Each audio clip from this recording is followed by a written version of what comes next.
I'm sorry. So am I. The names of those we lost.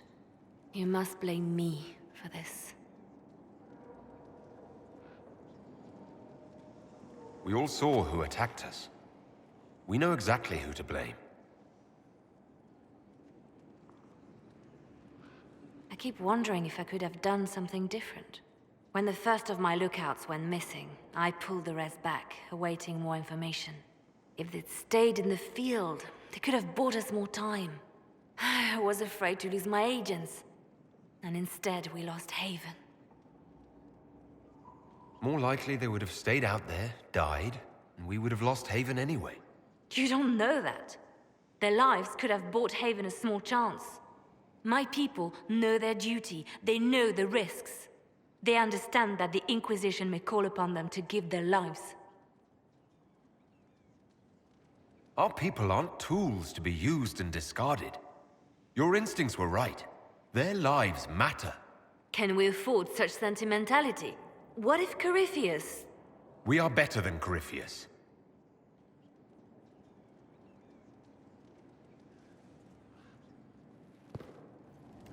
Your open support for the mages likely earned you enemies. Our agents will monitor the situation. If the most opposed can be identified, we may still turn this to our advantage. You're not planning assassinations, are you? I was planning to unleash Josephine on them. She kills with kindness. Regardless, I applaud you for the courage to stand up for the mages. The Divine's death hit you hard. How have you been feeling? Oh, you are referring to my outburst in Haven. I am much better now.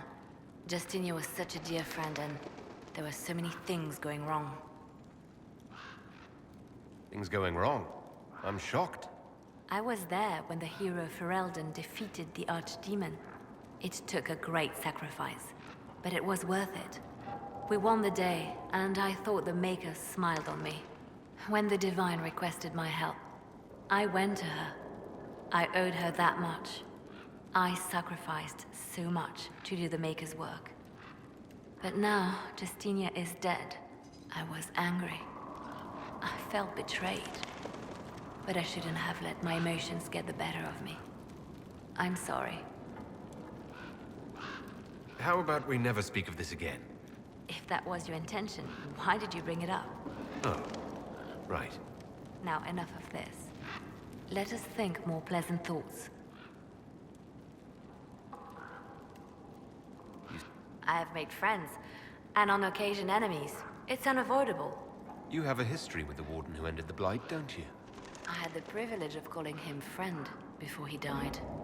The world seemed much duller after that. It still does. You seem to know Josephine quite well. I met her a long time ago, but we didn't become good friends until years later. After the Blight, in fact. I'd just returned to Val Rayo, and she welcomed me back by throwing a diplomatic ball. She was the Antivan ambassador at the time, you see. The ball was... all right. Too many politicians. At midnight, Josie and I left to find a real party. We've been friends ever since. What do you consider a real party? It's not a real party until someone's small clothes are pinned to a chantry board. And that's all I'm saying about it. They say you spent some time in Lothringen. Did you know the champion? We spoke a few times. I seldom left the chantry, and we never became more than casual acquaintances. I saw more of the Hog twins. Bethany in particular. She would spend time in meditation at the chantry, and she seemed to like my stories. The other one, the young man, he was a little surly. I did encounter the champion again later in Kirkwall. Those were terrible times. Was this when the Chantry was destroyed? No, that happened later. But even then, the news coming out of Kirkwall was disheartening. There were some in Val Rayo who wanted the Divine to declare an exalted march on Kirkwall. Justina sent me there to see if that could be avoided.